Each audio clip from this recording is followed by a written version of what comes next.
Day 2.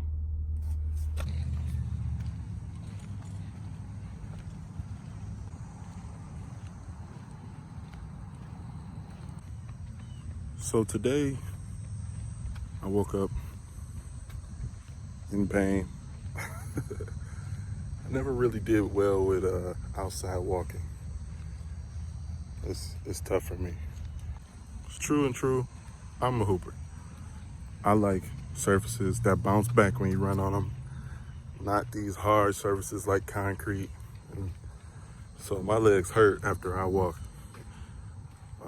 or run on the concrete. That's why I hate hooping outside. But I'm here and I'm walking. Let's do it.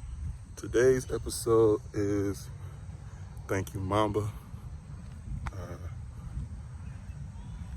Kobe's definitely one of my childhood heroes.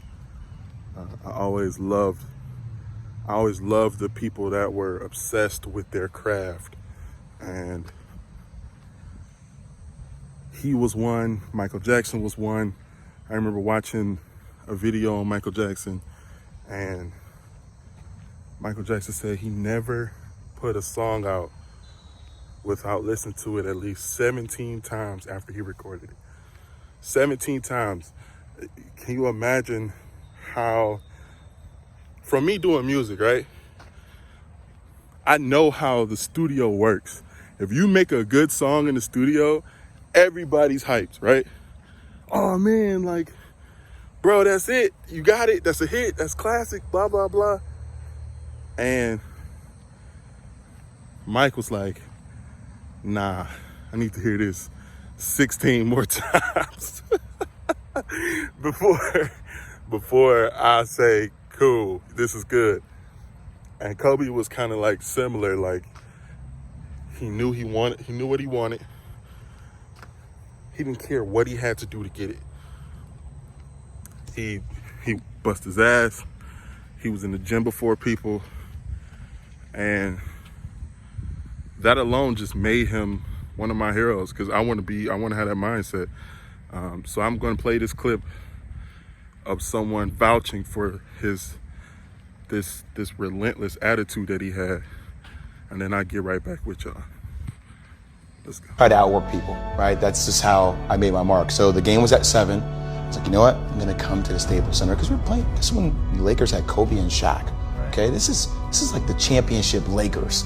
So I'm gonna get there at 3 o'clock. And I want to make sure I make 400 made shots before I go back into the room, and then I sit in the sauna and I get ready for the game. Who do I see? I see Kobe Bryant, already working out. So once I set my foot across that line, I started working out. And so I worked out for a good hour and a half. And when I came off, after I was done, I sat down, and of course I still heard the ball bouncing. I look down, I'm like, this guy's still working out? So he was working out. It looks like he was in a dead sweat when I got here. And he's still going. And it's not like his moves are nonchalant, lazy. He's doing game moves. I sit there and I unlace my shoes. I'm like, I want to see how long this goes. So I sit out there and watch another 25 minutes. And he got done. I said, okay, I think I've seen enough. Go play, come back, get in the sauna, get ready for the game. That game, he drops 40 on us, okay? And after the game is over, I'm like, I have to ask this guy. I have to understand, why he works like that. Right. So after the game is over, I'm like, hey, Kobe, why were you in the gym for so long? He's like, because I saw you come in. and I wanted you to know that it doesn't matter how hard you work, that I'm willing to work harder than you. Wow. You inspire me to be better. Now, I think the misconception here is that Kobe is the only positive part of that story. It's not true. The fact that Jay Williams knew that he was facing a tough competitor, and he wanted to prepare himself for a battle with that competitor, is also positive. But the elite way of thinking is to not only work when nobody's watching, but work when they're watching and work past the time they leave. And that is truly elite.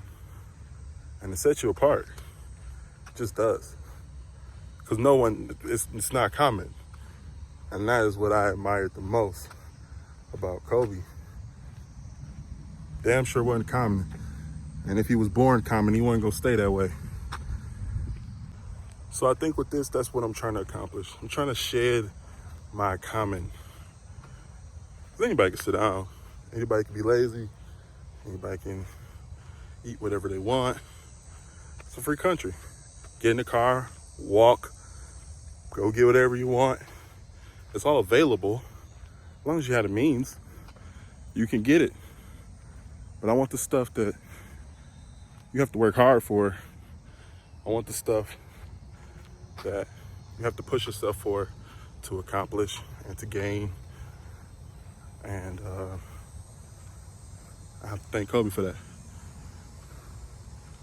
I'll also leave you with one quote, and that is, rest in the end, not in the middle. To go back to what I was talking about earlier, I was in pain. I was hurting, y'all. Like, my wife had to, like, help me get some knots up.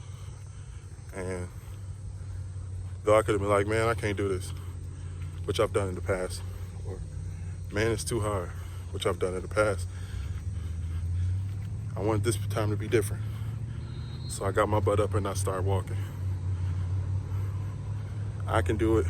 You can do it. Make this time different. Let's go get it, guys. Me and you. Let's walk. Walking turns into jogging. Jogging turns into running. And once you're running on all cylinders, you're a machine.